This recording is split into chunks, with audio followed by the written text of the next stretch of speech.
You are now tuning into the Vibe with Your Boys podcast. Starring Kyle the Kid and Mega the Boy. You dig?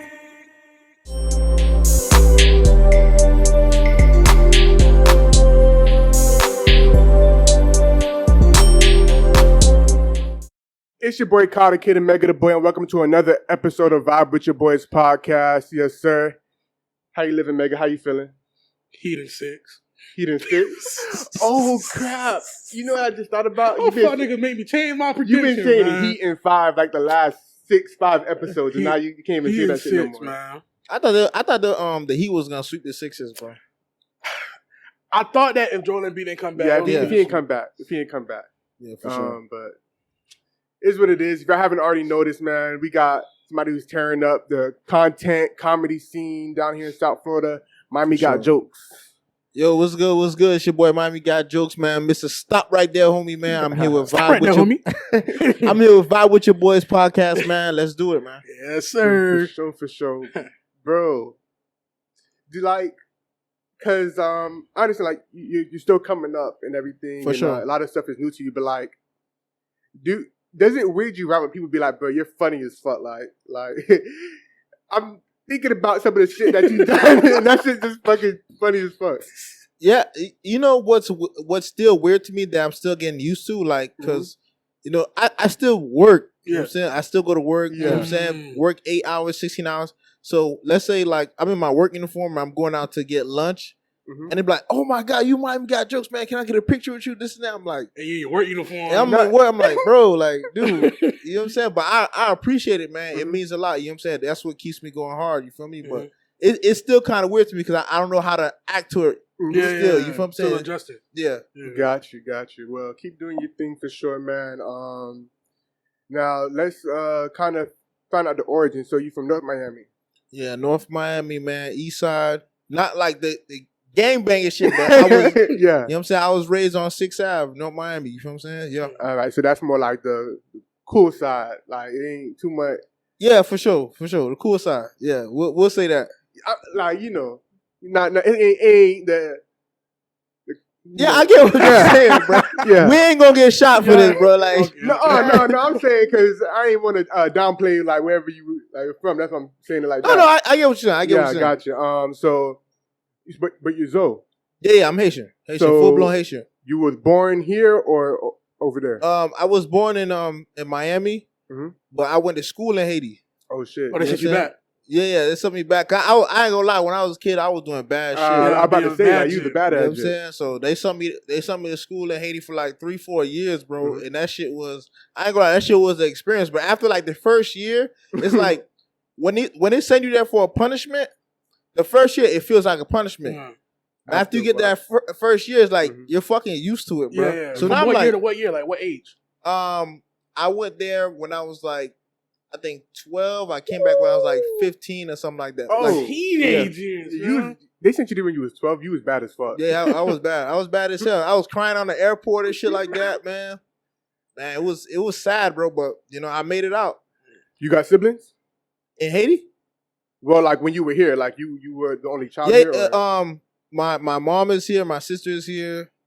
I got cousins down here too. Yeah, I got family down here. Oh, okay, so but you just went alone and then hell yeah, I went by myself and I found like I had a whole other family in Haiti, bro. So they was taking care of me and shit like that.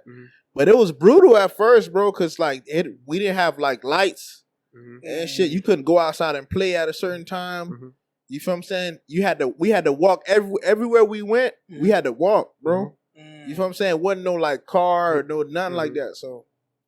That shit was brutal, but after a while, like you get used to that shit. It's like fuck it, you know what I'm saying? It's a lifestyle now. Yeah, for sure. Now coming back over here, was there like, did you have to retransition like yourself, or like it's like okay, I'm back home? No, I definitely had to retransition like my English, cause you know what I'm saying. Like I was so used to speaking Creole over there. Like over there in them schools, you got to learn how to speak French. You got to learn how to speak Creole. You feel what I'm saying? When I came back here, I had to get back on my English shit. Like, I had to get like accustomed to like Miami, USA. You feel what I'm saying? I think that's why sometimes like I like walking more than driving because I'm so used to that shit in Haiti. You got no problem walking. I really don't, bro. Like I find it therapeutic. I'm low key that way. Yeah. Like even though I drive, but it's like I feel like walking is like it's easy. I don't like traffic. I don't like tickets. So put it like this: you pull up to a Walmart in the parking lot packed. You don't care about getting the close spot. You'll park in the back. Give a bro. I'll park way in the back, like the last park. Yeah, you are, nigga. That's just so fucking annoying. I'm like, man, we'll miss parking spot. I'm like, why the nigga parking way back here? Because it be too much. Sometimes I'll be like, you know what? I'm gonna just go to the back. My car gonna be alone. I ain't gotta worry about that shit. Yeah. And my girl hates that shit though. She's like, man, find the closest fucking parking spot because you're gonna make me walk out. Yeah, for sure. Got you. I got you. Now, like in high school and everything, like, was there an adjustment period? Like, did you have to find yourself to like, I guess, fit in, being that you was gone for a bit, or?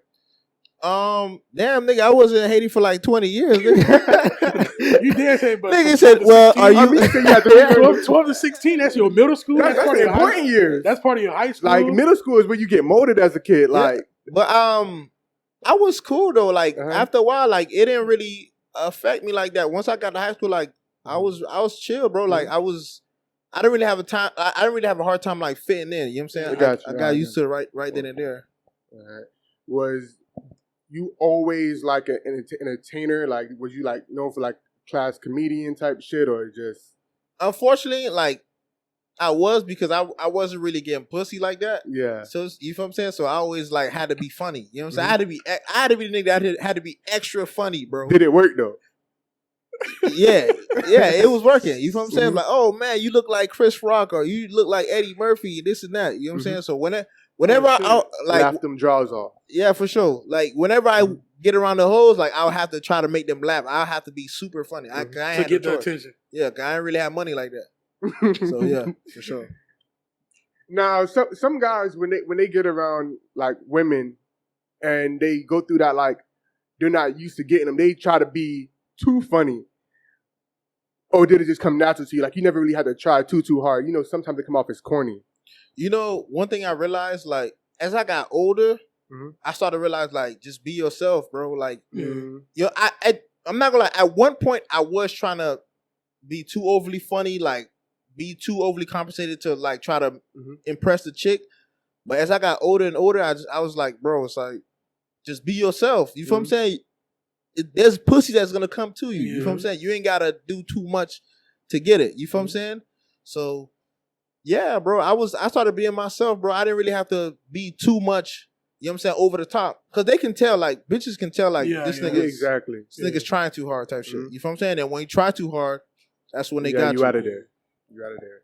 For sure. Now we see what you're doing now, but when you were like coming out of high school and everything, is this like what you're doing is basically what you wanted to do, or your head was somewhere else? Shit, when I came out of high school, I was a fucking bum, bro. Like, I didn't know what I wanted to do with my life. You know what I'm saying? I didn't really want to, I never really saw myself being a comedian or creating content and not like that. You feel what I'm saying? So I was just living regular type shit. You feel what I'm saying? And then it got to a point where Vine came out, and I was like, you know what? I want to do like Vine or whatever like that. But I never got to do it because I was going through so much in a relationship at the time. Like I couldn't focus on doing a comedy shit. So I had a homeboy. I always say this story. I had a homeboy named Gamma. His name is Gamma 305. And he came in and said, you know what, man, let's do comedy together. So as soon as I got out that relationship, and he took me under his wing, man, and we started hitting up comedy clubs, filming skits together and shit like that. Like whenever I'm around that nigga, bro, it's like I feel comfortable that, okay, this is my craft, bro. This is my purpose. Flowing. Yeah, for sure. Got you. Okay. So with that, you started hitting the comedy clubs and everything. How was that experience? Because it's like, it's one thing being funny around like homies or girls or whatever, but now you on stage telling jokes. So it's like, did you just go on there and wing it, or you just like, okay, let me study on how to do it? At first, I would wing it, but yeah, you're right. Like, you can be funny in front of your homeboys, cause like you talk a certain way. You know what I'm saying? Body language, like shit like that y'all used to do back in the day. Like you could bring that shit up, but when you're in front of a crowd that don't fucking know you. You know what I'm saying? That don't know how you talk, or your upbringing is different. You got to talk to them different. You feel what I'm saying? And you got to bring them into your world. So my first time doing comedy, stand-up comedy, I didn't understand that. I thought I could just go up there and just be goofy and people will start laughing, and nobody laughed, bro. Like, I had a few shows where it's like, it was ugly, bro. Like I was up there looking stupid. Did you ever get booed? No, actually, in Miami, they don't boo you. Oh. They should sit there and be quiet. I heard that the silences might be worse than the boos. It's very worse because it's like, if you boo me, I'm like, okay, no, I could get off stage now. As soon as I hear boo, I'm getting off stage. But if it's silent, you don't know what the fuck is going on. Like, you start thinking that your mic not working or some shit like that. Like, or they probably didn't catch the joke or whatever like that. But when it's silent, you up there just fighting the crowd trying to get these jokes out, and they're silent. It hurts more, bro. So after that very first show, or that first show where it was silent, what made you keep going? Like, okay, let me do another one. Gamma, like, one thing about me, bro, like, I don't know how to explain it. I'm very bougie when it comes to comedy, bro. You feel what I'm saying? Like, once I feel like the crowd wasn't fucking with me, I make up all type of scenarios like, okay, they probably don't like me or my skin color or some shit like that or whatever. I'm gonna be like, man, just let's keep going, man. Like, learn how to adjust, learn how to say this. When you say this, do this type of body language. You know what I'm saying? When you do this type of body language, say this, hold the mic like this, interact with people. And then as time went on, okay, I started getting more comfortable. So he was like very influential, like in hell yeah, like, bro. If I never met Gamma, bro, I would not be here. Like, I would not be doing none of this shit. This shit, I never had like a dream to say I want to do stand up comedy or be a comedian, whatever like that. I was always funny, but I never really had the courage to say, let me get out and fucking do this shit. You feel me? So yeah. And then, at what point did you start up your podcast? Or what made you start it up? Gamma. He a battery in the back. For sure, bro. What Gamma do? Like, he still do comedy to the day? He still does comedy. But he on his entrepreneur shit right now. Okay. But yeah, bro, like, he showed me a lot, bro. Like, when it came to like the podcast shit, because I never knew how to do a podcast, nothing like that. You feel what I'm saying? But he was doing that shit, and he said, you know what, man, come on my podcast, man. Let's talk. You know what I'm saying? Let's talk about topics, whatever like that. And then we started out in his mama's crib, in his room, and we was using like the dinner table, the dinner chairs as our podcast seeds, and we was like fucking connecting the fucking mics that were unplugged to the table to make it like it was working. You feel what I'm saying? Like, yeah. That's how that shit's out. And we was doing that shit for almost about like 5 years now. But it's like, it's been on and off because, with the podcast shit, it takes a lot to be consistent. It's a grind. It's definitely a grind. For sure. Now, here we are now. And so, at what point did you say, okay, I'm going to start like doing these videos? Was it COVID time or a little bit before that? So, okay. So, I've been, before I got on, I've been doing skits like for years. You feel what I'm saying? But when right around the time TikTok came out, I kind of was going through something where it's like, I didn't really have a place to stay, and you feel what I'm saying? I was going through depression and shit like that. So, you know what I mean? I took a leave from Instagram, Facebook. People were DMing me like, yo, where you at? I don't see you, whatever like that. You feel me? You know how most people be like, I'm taking leave from Instagram. I just left, bro. I was like, fuck that shit. No announcement. But people were just like, damn, like, yo, come back, you straight, whatever like that. And then as I was going through my depression stage, bro, I was like, you know what? Let me get back on my feet. Because nobody not going to feel sorry for you. Yeah. You know what I'm saying? Yeah. Nobody not really going to feel sorry for you. So I went and got my place. I finally got a place to stay. And I think the first night I was there, that's when TikTok was jumping. And I shot a TikTok, and I told myself, from here on out, I'm gonna film skits, bro. I'm not gonna stop until I get on. And then probably like 10 skits down the road, like Ball Greasy posted my shit on his page, and that shit started going up. And everybody was sharing my shit. Gunplay, Ball Greasy, a couple people from Slip and Slide, man. It was fucking going crazy. Wow. Got you. Okay. And that happened, and the Miami connection, did it feel good to get love from your city at that point? Yeah, man, it felt good because like my city was supporting me. You feel what I'm saying?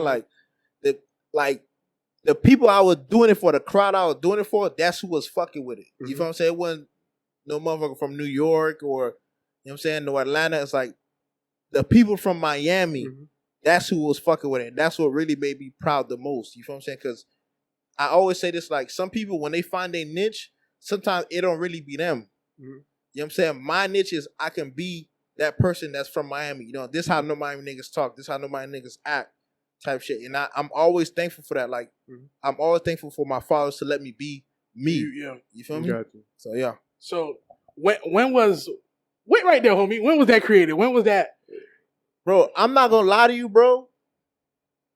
I usually don't say this, but the stop right there, homie, that's something like it was random as fuck. Yeah. You feel what I'm saying? I usually don't say that for real. You know what I'm saying? If you talk to me like that's not how you talk. Nigga, I don't be pulling up the man, stop right there. I don't really say that. You feel what I'm saying? It just I was creating a skit where it was like, you know, let me create a motivational skit. Was that like a transition? Like you know, sometimes you're doing a skit, you trying to get from one bridge to the next. You're like, it's just not connected. So you just like, stop right there, homie, and then it kind of just flowing. Yeah, no, it was just flowing, bro. It was like it was just flowing. But I do say homie a lot. You know what I'm saying? So it was just flowing as I'm going. I'm just like, yeah, you fill out a job like application. Stop right there, homie. Stop right there. And then like everyone's like, oh my goodness. And then what's crazy is not only that was going viral is when I don't know if you've seen I made a court skit and I was saying objection, homie. You feel what I'm saying? And that went crazy, bro. It was going fucking ballistic, bro. And everybody was like, stop right there. Oh man, you stop right there, homie, whatever like that. Man, it was crazy, bro. That was a good experience. I'm not gonna lie. Now, when it comes to your skits, like you got a lot of suits or like bro, it's just that one suit, bro. It's just that one ass suit, bro. Bruh. But I see like you got like whether it's the orchestra or the lawyer or whatever, or you the consultant or whatever, and I see you with the suit jacket. I'm like, bruh, it's that one ass suit, bro. That suit. What's crazy is that I wore that suit the first time that the Miami. I don't know if you heard about the Miami Entertainment Awards, but they have this thing called the Miami Entertainment Awards, and I wore that suit at that event, which was like years ago. But after I wore it, I left at my job. Well, I shoot most of my skits at my job. Okay. You feel what I'm saying? Well, mostly each and every one of them. So I will always put on the top of the suit because I will always have my work pants. You feel what I'm saying? So whenever I'm on lunch break, I say, fuck it, let me shoot a skit. So whenever I want to look professional, whatever like that, I'll just throw on the shirt and the suit, and it'll look like nigga really about to, you know what I'm saying? Like get down to the business type shit. So yeah. It's just one suit, bro. Just one suit. So you shoot most of your skits at the job. Anybody ever caught you shooting a skit and you got the work pants on, you got the suit on, a top? They ever looked at you crazy? Okay. The thing is that I work by myself. Okay. You know what I'm saying? I'm by myself. But do people walk in on me while I'm doing a skit? Yeah. They do. I mean, now they probably know, like, you know what you do. But before, like, they was like, what the hell this man They do? really don't. Or they don't. Yeah, because they'd be like older, they like think you Spanish crazy. dudes and shit like They that. think you're crazy talking to yourself or something. Yeah, it's like, dog, why are you dressed so professional? You feel like, I don't want to tell them I'm shooting a skit with, because I work with cops and maintenance guys or whatever like that. And they be like, yeah, ain't you, like, you got another job or something like that? I'll be like, nah, I'm just working. But yeah, people do walk in on me, but they don't really be like, man, you shouldn't be doing this at work or whatever like that. They be chilling. You know what I'm saying? Got you. Being that you're from North Miami, is it ever hard to kind of like get in character for like certain stuff you do? Like whether it's you being a lawyer trying to tell him like, yeah, I can't get you off, or the bank consultant, like, do you ever have to get in character, or it's just natural? It's a good thing you asked that question. Like, okay, so one thing I try to do when I'm doing North Miami skits, I try not to be too like I try not to mud it. You feel what I'm saying? Where it's like I'm trying to use every slang word, a lingo word in the skit. To where like you're trying too hard to be. Yeah, exactly. You feel what I'm saying? And sometimes I look at my skit, I look at the video, I'm like, damn, I'm saying kid too much, or I'm saying mutton too much, I'm saying gleese too much. I'm saying, you feel what I'm saying? I try to make it where it's like I'm actually having a regular conversation. You feel what I'm saying? Yeah. That's what makes it so genuine. Because I look at other people's skits, like, one thing about me, like, I once I started getting on, I started watching everybody else and yeah. see how everybody move. And I'll see like, okay, he doing skits like that too, but he's using the lingo way too hard. So it looked like you trying too hard. You feel what I'm saying? Me, I want to make sure it's like, like, okay, he talk like that for real. You feel what I'm saying? Like, so yeah, for sure. Got you. Now, you have like friends in Broward, or like you hang out in Broward like every so often, or no? Friends in Broward? Yeah, I got friends everywhere. Yeah, for sure. All right, so what would you say is the difference between a Broward scammer and a North Miami scammer? Yeah, that's a police ass question. I ain't gonna lie. But shit. I don't know, bro. I think North Miami scammers, bro. They be just trying to grease dimes, bro. Like they just be trying to get bread, hit the strip club, and vibe. Broward niggas, bro. Like I feel like Broward niggas be mad, super flashy, bro. Super flashy. Like they gotta show the bread. Like North Miami scammers, bro. They just be chilling, bro. Cause they like, North Miami niggas been on this wet shit. Like Broward niggas like just now jumping on. You feel what I'm saying? A few years ago, so they just now touching that bread. You feel what I'm saying? North Miami niggas. So y'all saying y'all used to it over there? They pretty much. Yo, it was niggas was in middle school with like fucking cars, bro. Like we're talking about middle school kids, bro. You feel what I'm saying? So yeah. Got you. When it comes to like comedy now, because everything is so subjective, censored, facts, what you call like sensitive, are you thinking like, that's too far, I can't put that out, or is this like, you know what, how they accepted this, how they accept it? Yes and no. You know, it's certain things where I choose not to joke about. Like I don't joke about like I don't make jokes about like, you know, black women. You know what I'm saying? I don't make jokes about like women's size or whatever like that. So that's something you consciously decide not to do. Yeah, cause I don't make jokes about like, even in your stand up. Even in stand up. Wow. You know what I'm saying? I don't joke about black women. I don't joke about like women's shape and size or whatever like that. I don't do none of that. None of them type of jokes. You feel what I'm saying? Anything else I could touch, but those I choose not to because like I already know it's like Cat Williams say, like, you gotta know how to adjust. You know what I'm saying? Certain jokes you probably get more backlash than you get good. You feel what I'm saying? And if you get more backlash than laughs, then it's a fail. You know what I'm saying? At that point, you're just trying to be an asshole. You could be an asshole and still be funny. But if you an asshole with no laughs, you just an asshole. You a bitch. You know what I'm saying? You know what I'm saying? Yeah. So yeah, pretty much. Yeah, I do have a conscience where like it's certain things I just don't touch. Is there a specific time recently to where you were looking at somebody else's content and you saw them catching like backlash and you were like, people tripping, like it's not even that big of a deal? If you could think of one of them. I've seen several. Like when guys do like those like with certain niggas be on Twitter and they do like the gay jokes. Oh, okay. Like it was one dude that tweeted, he was like, man, if I was Jada, I would be taking Will's nut in the back of my throat. And he just said that. Bro, and I'm like, bro, it was like, it's like a dude tweeted that. And I'm like, it was super funny, but it's like, nah, he was getting dragged, bro. It went too far left. Bro, it's like, yeah, I can tell you was rolling looking at that. Yeah, shit. bro, but it was funny as hell, bro. It was funny as hell, bro. Like, there was a trend called, I'll give you an example. It was a trend on Twitter a few years ago called TL Sleep. Like, someone put TL Sleep. Oh, yeah. And then they'll put some wild shit. Yeah. So, it was one night, this shit, bro, and I ain't lying, bro, I tweeted this shit like 2-3 in the morning, bro. 2-3 in the morning, so I'm thinking, nobody not gonna see this shit. So I put TL Sleep, and I said, men like booty rubs too. Bro, I got dragged to the depths of hell, bro. Like, bro. Bro, the response, I was getting wild responses like, this man takes dildo in his ass type shit, bro. This guy, oh my God, bro. Oh man.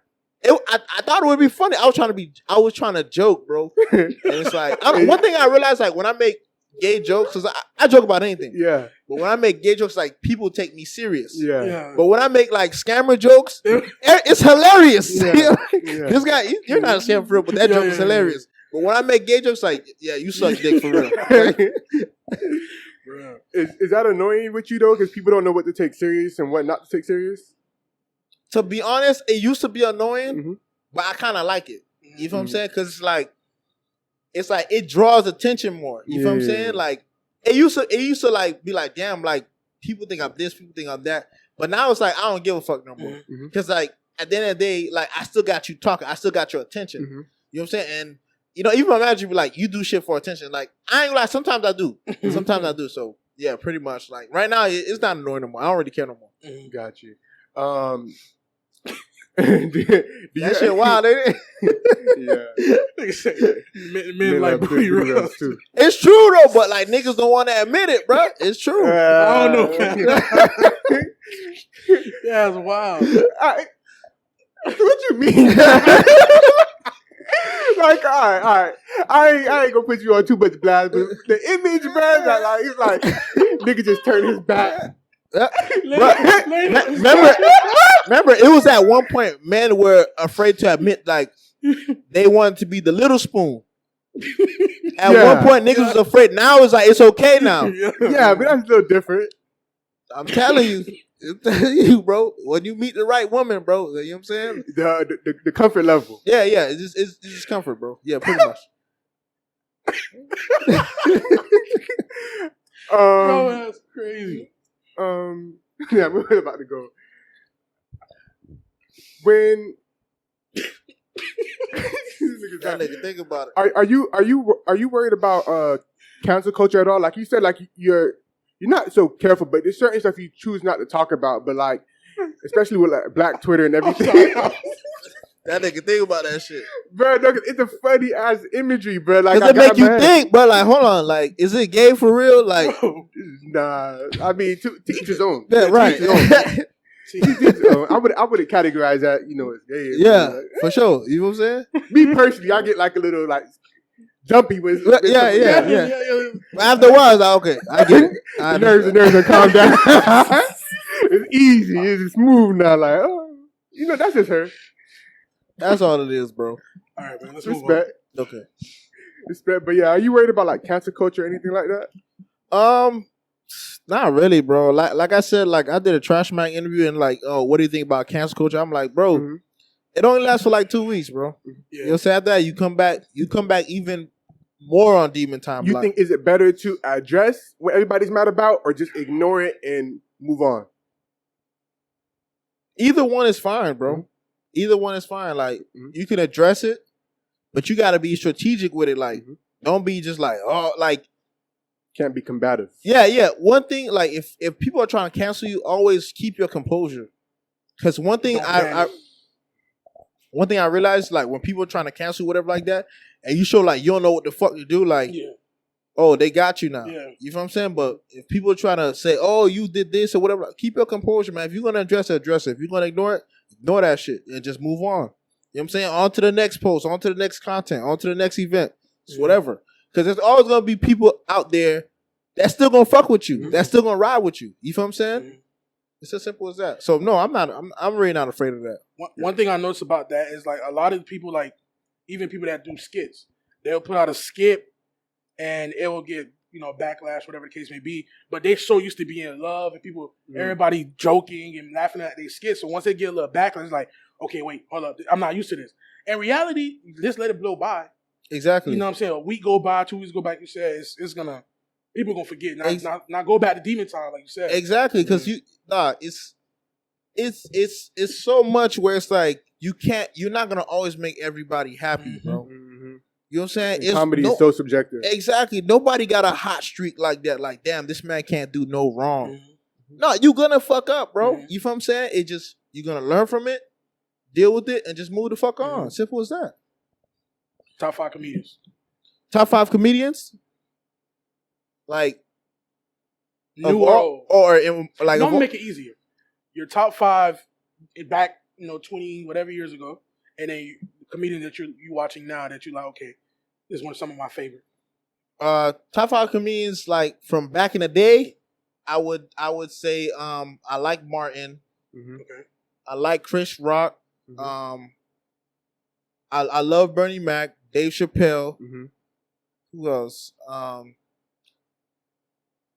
At the time, I did like what's his name? Bill Bellamy. Bill. Okay. I like Bill Bellamy. Now it's different because now I'm in the comedy game. Like I like more so. My top 5 is like people who I work with. Got you. that You you're feel what I'm around. saying? Because I get to see how they work, how they move, how they, you know what I'm saying, how they put together shit. So it's I see it from a different view. You feel what I'm saying? So I would say I like Fat and Funny. You know what I'm saying? Jay hilarious. I like my boy Gamma. I like David Lucas too. Okay. You know what I'm saying? David Lucas, he's a real good guy, man. He's real humble, man. Fuck with him a lot. I like Plus Pierre. I don't know if you heard about him. Yeah, he's one of my favorite comics too. And let's see who else. Who else I would put in there? Damn, that's a tough one because You don't want to miss no. You don't want to miss nobody else. I don't want to miss nobody. But I also like comedian Untouchable. You know what I'm saying? She's a female comedian. She's real raw, bro. Real crazy. And when you get around her, she's very humble, bro. You feel what I'm saying? She's real too. Like she's not like no fake type of person. So yeah, those are my top 5 now for sure. How's the Miami, or not even just Miami, the South Florida comedy scene going now? Because you know, the improv always been a stomping ground for comedians since you know back then. But I don't know if it's just I'm paying more attention now. But it feels like down here is a real stomping ground for this upcoming It's comedian, growing. this comedian, regardless. So how's the comedy game down here in South Florida? It's a good thing you asked that.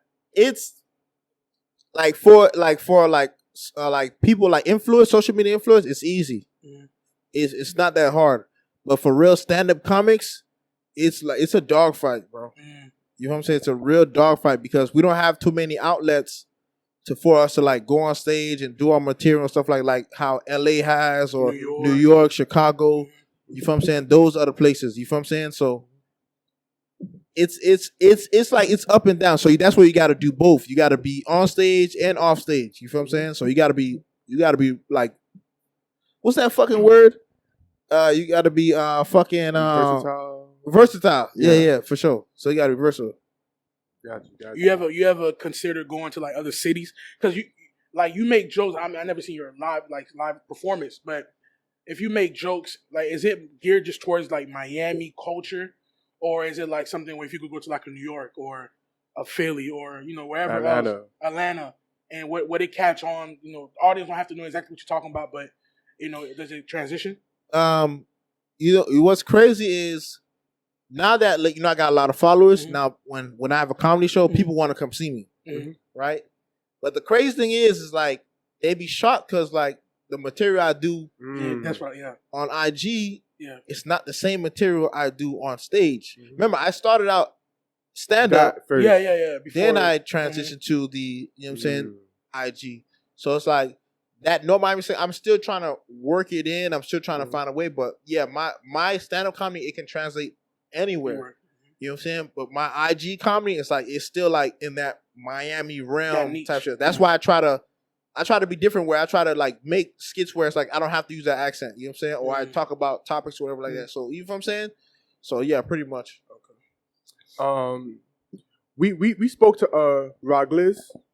That's my boy, man. I fuck with him, man. Yeah, we spoke to Rod Gliz, and he told us one time that in Miami, like the videos that he would do, it would end up getting him a lot of hate from like the women in Miami. Is that the same thing or anything similar to you? Because like you don't really like talk about women directly, but like with the Miami Kevin Samuels, or sometimes you may say like how the Miami women always want scammers, Any flack from that from you, or is this last? I do get flagged sometimes, but like I put it in a way where it's like it's funny. Gotcha. You feel what I'm saying? Like, and for him to be at that age, for him to like to know, like, when I was his age, bro, I was soft as hell for women. You feel what I'm saying? Like he knows, like, okay, man, I know not to play with him. Like I know not to let women play me like this. You feel what I'm saying? So it's like when he delivers a message, like, okay, these how these dimes move. You know what I'm saying? Make sure you on your point. You know what I'm saying? Make sure you make your bed or whatever like that. The women don't like it because it's like damn, like this is how we playing niggas. Yeah. You feel what I'm saying? The game. Yeah, it's like you giving these ducks game. You feel what I'm saying? I try to do the same thing, but I try to do it where it's like I'm using my experience where I used to get played or whatever like that. You feel what I'm saying? And I put it in a comedic way so I could still educate. So it's kind of like the same thing, but it's like he's more, stop giving this whole money. She trying you. I'm more like I put it in a funny way. It's like, damn, I used to get this bitch money, and she stole from me type shit. You feel what I'm saying? So yeah. Got you. I got a question. What's up? Funniest skit that I've seen, bro, to this day, bro, I watch it, I would die for like, forever. Is when you went to the funeral. Yeah, everybody like that skit. Bro, like, what were you thinking about? Like, what made you come up with that? Like, so first off, were you at work? Yeah, I was at work. Okay, what made you come up with that, bro? Anything with a green screen, I'm at work. Okay, all right. So there was a trend. It was a trend on TikTok where it's like people going to a funeral and they're talking, whatever like that. So I'm like, you know what? Let me take this trend and then put some Dope Miami on it. You feel what I'm saying? So it's like, and then I've seen it before. It's like where I've went to certain funerals and that's how they talk. You know what I'm saying? Like, damn, kid, like, yo, BM here, kid, this shit could have been you could have had a family type shit. You feel me? Like, damn, we was getting bread together type shit. So it's like, in my mind, I'm like, damn, let me say some shit I know my nigga would say. Man, I put that together. I did not know it would blow up the way it did, bro. I did not know that. Like, it went crazy on Twitter. It went crazy on TikTok. It went crazy on IG, bro. It was fucking.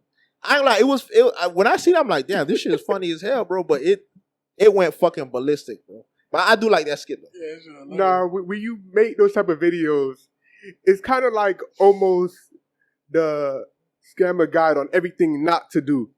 Yeah. So, like, or how to not move it down. So, like, when you with the homies, like, do you find yourself sometimes, like, giving advice like, you gonna do that? Or you gonna cut that shit out? Or you know what's crazy? It's not me giving the advice, it's me getting the advice from them. That's when I was growing up. I used to what's crazy the most is like the advice I'm giving out. That's what I used to get when I was younger. You feel what I'm saying? But I never used to listen. You feel what I'm saying? You was simping? Yeah, for sure. Tough. I used to be like, you know what? She's different. Like a nigga, I would like a girl so much, and I'll tell my homeboys, they'll be like, man, yo, shit, eat her, bruh. Like, she really fucking the whole team type shit. And in my mind, I'm like, nah, I'm gonna give her a chance. She looks like she's gonna turn her life around. And then, like, some way, somehow, bro, it's like, the nigga will be always right, bro. And it'll, way, somehow. No, that shit will fucking make my mind boil, bro. But yeah, like, the advice I'm giving, bro, is what I used to get for back then. So now I move with, you know what I'm saying? I move with a little bit more precaution. Sometimes I probably slip and fall. You got foresight now. Yeah, for sure. I see it more now. So it's like the only time like a chick could play me is like if it's like a chick that I'm really into. You feel what I'm saying? Like, because sometimes when you meet a chick and you really into her, it's like, damn, sometimes like you don't see what's coming. You know what I'm saying? But if it's just some regular bitch, like, and you trying to fuck or whatever like that, and you see she trying to ring it, like, bitch, if you don't get out of my way type shit. You feel what I'm saying? So yeah, that's how it is right now. Got you. That would say some way, somehow he always right. Yeah, like, bro, it was crazy, dog. Like, it was crazy, bro. Like at the time when they'd be like, nice guys finish last. Like if you was a nice guy back then, you're finishing last, bro, for sure. Taking advantage, Right, so all of that transition to now you put it in your skits, like you're saying, yeah, them boys want you or this and that. So, all right, that's dope. I can see how that translate. Now, when it comes to you growing your audience, are you getting to the point to where like, okay, I want to experiment with different stuff, or is it just like I'm gonna stick to what I know as far as the skit wise? Oh no, I definitely gotta expand, bro. Because as sooner or later, like this buzz gonna die down. Like they gonna be like, oh man, this nigga posted another No Miami skit. Oh, this nigga posted nobody nigga eating ice cream type shit. You know what I'm saying? Like eventually they're gonna get tired of it. So I gotta find ways to be new, be original. You feel what I'm saying? Come up with shit that other people not thinking of. You feel what I'm saying? So yeah, definitely gotta expand. I seen something you said and it kind of stuck with me. You said sometimes you have to go out of the box take stuff from out of the box and bring it back. Put it back in the box. Yeah. That's dope because people be like, think outside of the box, but sometimes we think outside of the box, you get out of the zone that you know how to work in. Exactly. Go too far left. You go too far left, so it's good to get inspiration somewhere else and bring it back to your comfort zone and make it work. And the perfect example is when I did the Zebia the Opera. Mm-hmm. You feel what I'm saying? Because to think of shit like that, I had two skits actually. Mm-hmm. The first skit was like I don't know if you seen my Power Ranger skit. That's some shit I shot a long time ago. Nah. And I did a Power Ranger skit where it's like you are a Power Ranger, but you have Haitian parents. So when you go out to save the world, like your Haitian parents, like I'm not Papito Ali. You know what I'm saying? I'm not letting you go out until you finish your homework. You know what I'm saying? And then with the Zebia the Opera, it's like I'm looking at music where it's like, okay, Mozart. Okay, what's the name of this music? Mm-hmm. Okay, how can I put this together? Okay, now we're in a the atmosphere was like we're doing poetry and singing like opera music, and I'm putting it in a North Miami lyric. Mm-hmm. And it's like for me to think of that, bro, it's like, dog, that shit kind of blew my mind a little. Even my manager's like, damn, dog, for you to think of that, bro, that means your mind, working, escalating, bro. Yeah, for sure. Got you. Real quick with the stand up, I mean, you see what happened to Chris Rock. You seen Dave Chappelle. That should not happen to me, bro. That's Dave Chappelle bro. getting tackled. Yeah. Like, is that are your senses like on more? Because Dave Chappelle just got speared out of nowhere. And the thing is that what's crazy is like when you look at stuff like that, you can see stuff like that about to come. Because like Dave Chappelle been on these people head, like the LGBTQ community like head for a while, and it's like Chris Rock, he been on Jada head for a while. You feel what I'm saying? So that's build up. Mm-hmm. You feel me? But I have been at shows where it's like certain niggas get offended. Mm-hmm. And they, you know what I'm saying, and they want to like try some shit, but it's like, you know what I'm saying, as a comedian, it's like you gotta try to diffuse the situation where it's like you're not trying to be too disrespectful. Like I said, you could be an asshole and be funny, but if you an asshole with no laughs, you're just a bitch. Like, you feel what I'm saying? And niggas would try you, bro. Like niggas would try, bro. Like because niggas look. When you're on stage and you telling jokes, niggas look at you like a comedian, not like you like on some martial arts type shit. You feel what I'm saying? Niggas would think like you just a funny ass nigga and I'll beat your ass type shit. So yeah, I can see that shit. Got you. Now Miami got jokes, Miami-based comedy. In your opinion, I know they say no place better than home. Is anywhere better than Miami? As far as like what? Like as far as like to live, travel, like. I see you like travel a little, like. Nah, bro, ain't no place better than the crib, bro. It's the crib, bro. Like, you know what I'm saying? Just. Could you see yourself living outside of Florida or South Florida? Yeah, for sure. But Miami gonna always be home, bro. Gotcha. You know what I'm saying? Miami's the reason where I'm at now. You feel what I'm saying? Like, I never thought I'd be like somebody to people. You feel what I'm saying? Not that I'm a nobody, but I never thought like people look up to me. I'm people sending me videos of their kids saying, "Stop right there, homie." I'm like, damn, like sometimes it be making me cry a little bit because I'm like, damn, bro, I ain't know that shit really fought with me like that type shit. You feel what I'm saying? Being a role model, and it's like damn, like that make you wanna like keep going type shit. You feel me? So yeah, ain't nothing like the crib, bro. Gotcha. Do you have like a trajectory of where you're trying to take it? Like you're dabbling in acting too, right? Like trying to get into like. I'm not a good actor, bro. No, I'm not a fucking good actor, bro. I'm terrible at that shit. Is that you being hard on yourself or like? No, I'm really not a good actor, bro. I'm really not a good actor because it's like I can't get into it, bro. Like the skits, bro. Even sometimes with the skits, like I'll be laughing a little bit, or like I'm like my eyes will wander or some shit like that. You know what I'm saying? Or like you can't zone in. Yeah, I can't zone in. I can't get into that like that John Wick type of character. Like, nah, I couldn't do it, bro. I couldn't do it. What are some of the like comedic inspirations that you use? Like, is there any like movies, anything like that? Like you enjoy watching that you be like you draw from, or is just like everyday life? I try to make it everyday life, bro. You know what I'm saying? I try to tell my life story through my skits and my stand-up. Mm-hmm. You feel me? So I don't really, not to say I don't really watch like other people where it's like, oh man, he inspires me. I do watch other people, but it's like that's not where I really get my true inspiration from. You feel what I'm saying? Like I grew up being around scammers. I grew up in crazy relationships. You know what I'm saying? Like I grew up like with so much shit where it's like I can put this shit in a skit. You feel what I'm saying? So yeah, pretty much. It's real life shit. All right. So I got another question. What's with up? the Haitian comedy scene, with like this, like people like Success Junior and a couple other names, is that something you ever thought about dabbling into? That lane, or is that's not? I like I've done Haitian comedy shows where you got to speak in Creole and everything. It's cool. I fuck with it. Like Haitian comedy shows, they're the best because they come out and they laugh, and it's like you can take them to a place where it's like, damn, like that's real shit. Like this how my parents like. It's the one place where it's like, damn, this how my parents used to really treat me. But it's trauma, but we're bringing out that trauma in a funny way. You know what I'm saying? So yeah, I've done it before. I've just done it. I'm on a tour with Success and Plus Haitian Hilarious Comedy Tour. Okay. So yeah, dope. Why is it that you think that all comedians or all pain comes from comedy in a way? Because it's the only way. It's one of the few ways where you could talk about, like, you really let it go. You know what I'm saying? You could really release that, like, that pain, bro, and just talk about it, bro, and not feel any way, not feel judged. You know what I'm saying? Like, it'd be hard to, like, you ever going through something and it's like, yeah, if I tell this person, they're gonna use this shit against me. You know what I'm saying? Or if I tell this person, they probably not gonna feel where I'm coming from. You know what I'm saying? Comedy is a way where it's like,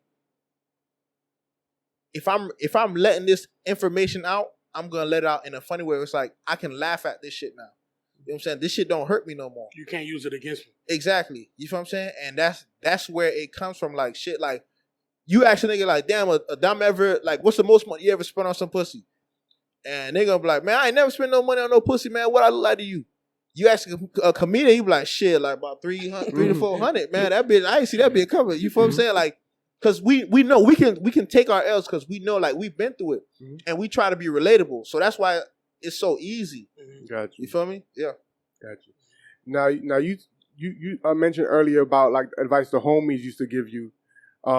If you were talking to, like, another little homie of yours, what advice would you give them? Like, what is some of the stuff that they used to echo to you that you would just be like, this is what you got to look out for, and so forth? You gotta just be on point, man, and make sure your purpose comes first, bro. I feel like a lot of times why men are not where they're supposed to be because sometimes we prioritize women, or, you know what I'm saying, like sex, or, you know, just other shit, like, you know, drugs and shit like that, or, like, you know, gangbanging shit. Like, if you stay on your purpose, bro, you're gonna make it, bro. You know what I'm saying? Just stay focused. Don't let any type of bullshit, like, distract you, bro. That's the one thing I would say, bro. Well, that's the number one thing I would say, bro. And when did you learn to do that? Shit, like last year, then. Everything new, ain't it? Everything new, bro. Like, damn, bro, if I focus on myself, bro, like, when I told myself I'm going to just start doing these skits and just lock in, bro, it's like, I started seeing change in my life for real, bro. Like, I started seeing, like, people were respecting me more and, you know what I'm saying, like, supporting me and shit like that. Before, it's like, I would do skits, but it's like, I wasn't really locked in type shit. But when people see how consistent I am, like, damn, this nigga serious about his shit. Yeah. You feel me? The same way, you know what, y'all got the podcast, like, you know what I'm saying? Like, if you invite someone to your podcast, they ain't gonna laugh at you. They gonna be like, damn, these niggas really got episodes type shit. All right, let me go check them out type shit. Because you put in that work, that consistency. You feel me? Yeah, because that's one thing I noticed earlier. You said you got out of that relationship, and then he was like, Gamma was like, hey, let's do these, you know, skits, whatever. And you say it just started going. Do you feel like, because females always say this all the time, like, oh, they feel like the bad partner, or, like, you know, a bad relationship can hold you back, and you're like, but I don't think we ever realized that a woman that's not like, that's on some bullshit can really hold you back too for whatever. It don't got to be like just what you doing, but like jobs, or just like just being a better you. They can really hold you back too. It definitely can. It definitely can. Like, because you're thinking about so much but yourself. Yeah. You feel what I'm saying? A lot of times, like, men get in these relationships, bro, and it's like we put so much emphasis on trying to make the woman happy and trying to make sure she's, you know, she's good and trying to provide and all that shit, bro. Like sometimes we don't sit back and say, you know what do I want for myself? You feel me? Because it's easy for a woman to be like, I'm not happy, and guess what you gotta do? Make them happy. Make her happy. You feel what I'm saying? But if you tell a woman, like, you know, I'm not happy or whatever like that, she'll be like, well, stop being a bitch. that's because, yeah, you know what I'm saying? That's because you're not making me happy. You feel me? So sometimes, like, yeah, that shit can really hold you back. All right, now, away from comedy, away from work, what do you do to enjoy your time? Like, how are you spending your time? Like, what do you enjoy doing? I play video games and watch sports, man. That's all I do, bro. People think like I'm out in the club, whatever. Like, man, I'm a video game head, bro. What video games? I play Madden, 2K, and I watch sport. I watch a lot of sports, basketball, football. You go down your TL, Los Angeles Rams. Yeah, I'm a Rams fan, big Rams fan. I've been a Rams fan for man. People think I just became a Rams fan. Why? Bro, I don't know. That's what it is, bro. But the nigga's from Miami. His name is Miamigotjokes. His favorite basketball team is the New York Knicks. His favorite football team is the LA Rams. How the fuck did that? He's like them since they were the St. Louis Rams. How did that? St. Louis Rams? Yeah, I have pictures like from like 10, 15 years ago of me going to a St. Louis Rams game, bro, when they were sorry, bro. Why? I don't know, bro. Steven Jackson. That's just how I grew up, bro. And like, I don't know. I can't explain it, bro. Yeah, I imagine. You can't explain it. All this got the Dolphins. Okay, you don't want the sorry football team. We got the Miami Heat winning championships and everything like that. At the time, the Miami Heat weren't really that good, but I don't know what. The Knicks was? The Knicks were good? Yeah, the Knicks were terrible at the time. They're like a popular franchise, so I guess. I think everybody, the whole Miami sports thing, like 10, 15 years ago, they were all trash, except for like the Marlins or whatever like that. They were all terrible, bro. That's what they had. The Heat won the chip in 06. I'm talking about before 06. Okay. I'm talking before 06. Yeah, it was in those scenes. You feel what I'm saying? When they had like who was their point guard in 06? Like, I can't even remember who they had in 06, but I remember like when the Dolphins had like AJ Feely and whatever like that. No, like the Dolphins. Yeah, you feel what I'm saying? So it's like it was hard for me, but it's like when I started getting around friends who was watching and talking sports, instantly that's what I started liking. And I started going to the games and everything. I went to a few Rams games too. You feel me? So yeah, but that's what I do other than comedy, whatever like that. Video games and sports, man. Is streaming something that you were going to? Streaming? Yeah. I stream a lot. You do? Yeah, I stream a lot. But I'm trying to like create the like streaming page and shit like that. Like I'm trying to get into all that shit, bro. All that shit is fun. Content game. Yeah, for sure. Content game. When it comes to, because I see you talk about sports a lot, so I'm going to ask you like a few quick things. Why are you so tough on Debo? Oh, Debo Samuel? Yeah. Because I feel like, you know. By the way, I mean, he kind of thinks that he's like overrated in a sense. Yes. It definitely is, bro. Like the thing with Debo Samuel is like I feel like there's a lot of players that can do his role. You know what I'm saying? Like you have like Cordell Patterson, Kadarius Toney. I could take it even back. Like I don't know if you know a player named Brad Smith.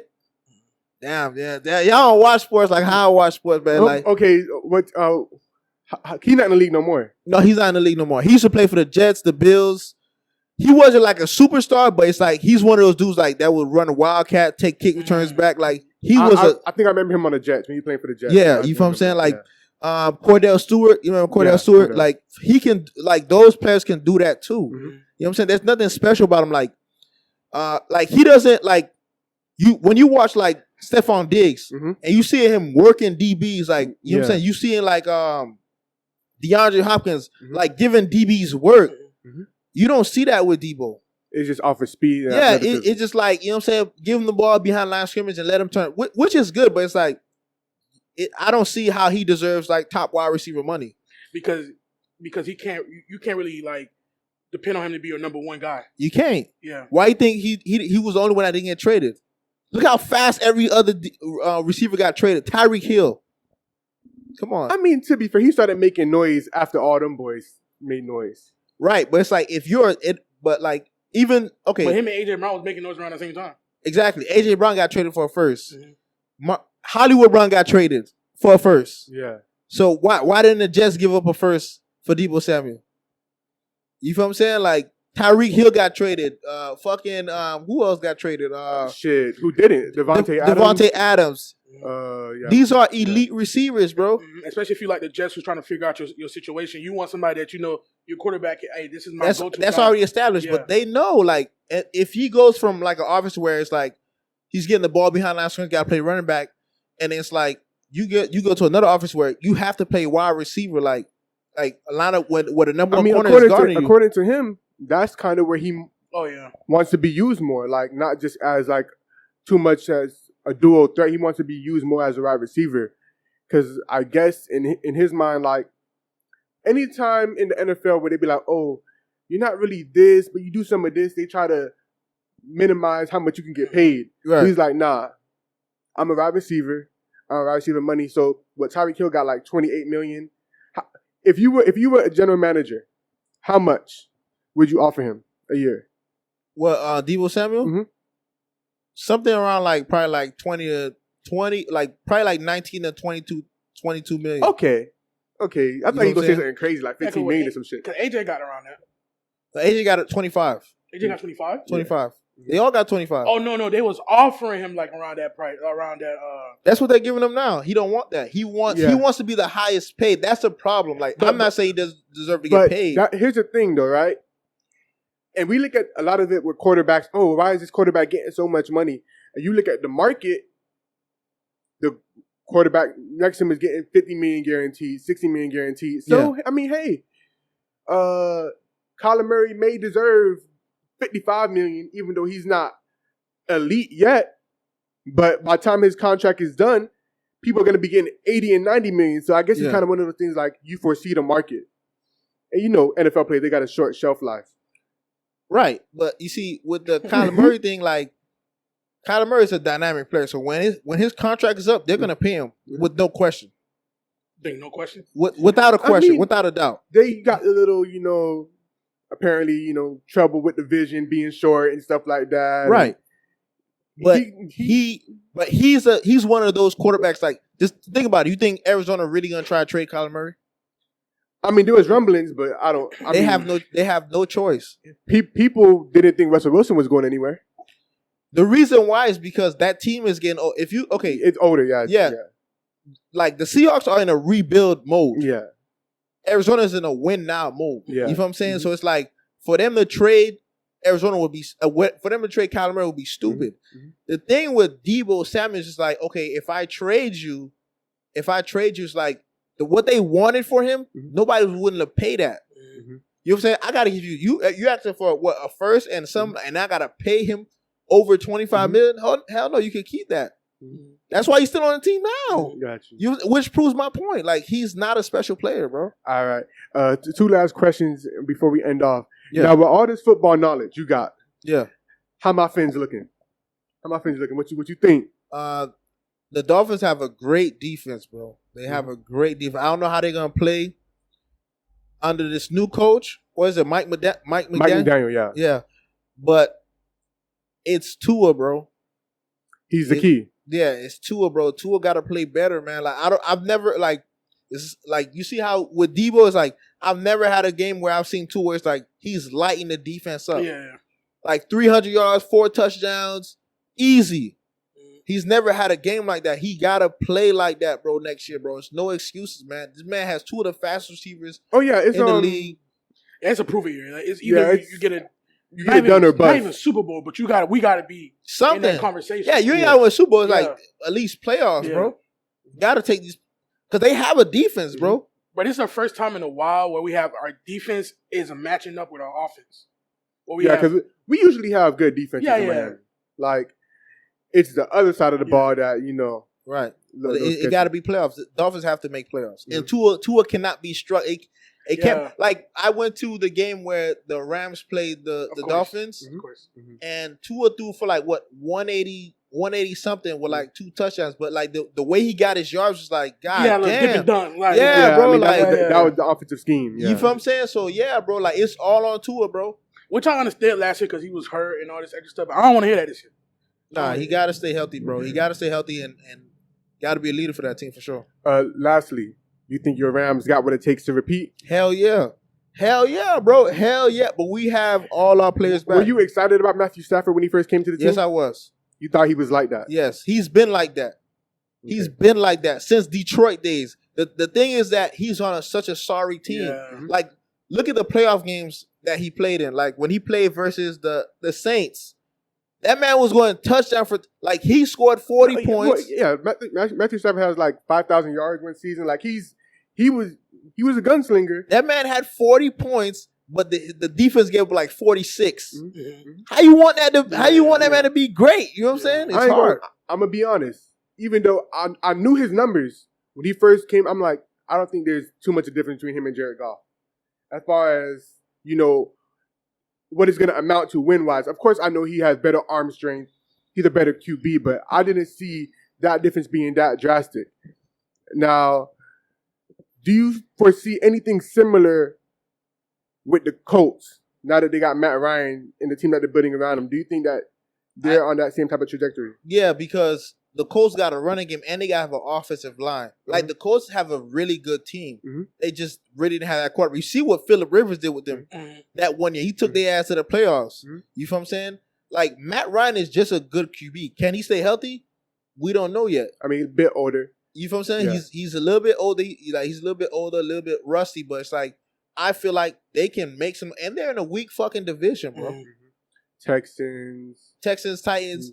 You know what I'm saying? The Titans are not really that good, bro. I mean, shit, they just, I think they just gave up. You feel what I'm saying? They're really not that good. So they have a chance to win that fucking division. And the Colts supposed to make playoffs last year. Yeah. You know what I'm saying? So I feel like they have a pretty good fucking chance. Got you, man, bro. Appreciate you for coming through, bro. It was a dope conversation. I'm going to continue to support you. I want to see you keep growing. I want to be able to say we had this man on here when he was just coming up, and now he's freaking on TV doing whatever. Hopefully, bro. Appreciate that for sure. Most definitely. One more question. Yeah. What's up? My last question I asked her about. Right, talk to me. If we can have anybody, if we can have anybody sit where you're sitting at right now and do an interview with us, who would it be? But you have to be able to get them on. Somebody that you think that would be good for us to have on. That would be a good interview for us.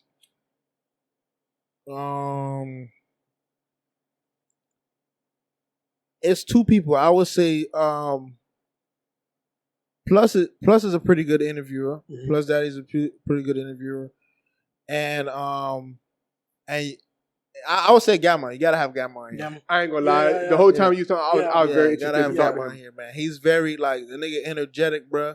He been through a lot. Like, one thing about that nigga, man, he's cerebral, bro. Mm-hmm. But you wouldn't think that when you see him, but man, that nigga know a lot, bro. Mm-hmm. All right, now let everybody know where they can find you real quick.